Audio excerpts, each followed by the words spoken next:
नमस्कार मित्र आणि मैत्रिणींनो, स्वागत आहे तुमचं माझ्या श्री स्वामी समर्थ या चॅनलमध्ये। मी माझ्या व्हिडिओमधून तुम्हाला रोज स्वामींबद्दल माहिती सांगत असते। जर तुम्हाला व्हिडिओ आवडत असतील तर कृपया चॅनलला सबस्क्राइब करा, लाईक करा आणि शेअर करा। तर आजच्या व्हिडिओमध्ये आपण पाहणार आहोत तारक मंत्राचे तीर्थ कसं बनवायचं, तारक मंत्राचे तीर्थ बनवण्याची पद्धत आणि तारक मंत्राचे तीर्थ बनवून आपल्याला काय फायदे होतात, तसेच तीर्थ बनवताना कोणत्या कोणत्या गोष्टी आपण लक्षात घ्यायच्या याबद्दल जाणून घेणार आहोत। त्याआधी सुरुवातीला श्री स्वामी समर्थ सर्वांना आजचा दिवस खूप आनंदात, सुखी, समाधानी जावो असं श्री स्वामीचरणी प्रार्थना करते आणि आजच्या व्हिडिओला सुरुवात करते। चला तर सुरुवातीला पाहूया आपण तारक मंत्राचे तीर्थ कशा पद्धतीने बनवायचे आहे।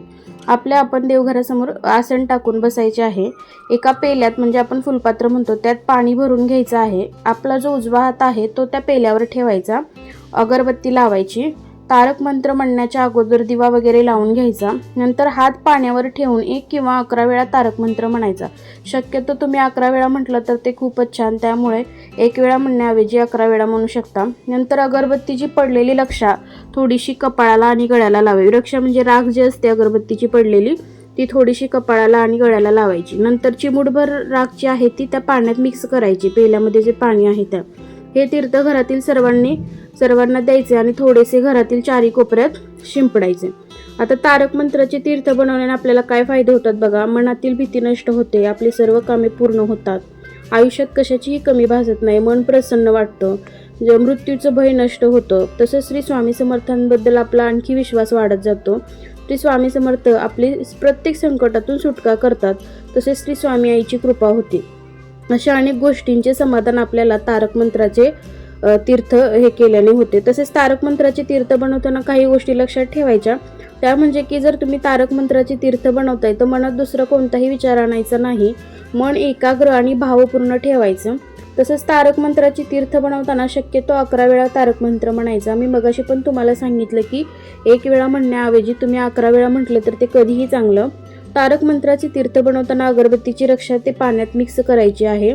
तारक मंत्राचे तीर्थ बनवून घरातील सर्वांना तर द्यायचेच आहे, तसेच चारी कोपऱ्यामध्ये शिंपडायचे आहे। आणि जर तुम्हाला तुमच्या जीवनात सुख, समृद्धी आणि शांती हवी असेल तर नियमित श्री स्वामी समर्थ तारक मंत्राचे तीर्थ बनवून घ्यायचे आहेत, कारण त्याने आपल्याला खूप फायदा होतो। तसेच भक्तांना वारंवार प्रश्न पडतात की तारक मंत्राचे तीर्थ कसं बनवायचं, तारक मंत्राचे तीर्थ किती वेळा घ्यायचे, तारक मंत्राचे तीर्थ कोण घेऊ शकतो, तसेच तारक मंत्राचे तीर्थ कोठे ठेवायचे, तारक मंत्राचे तीर्थ कसे वापरायचे।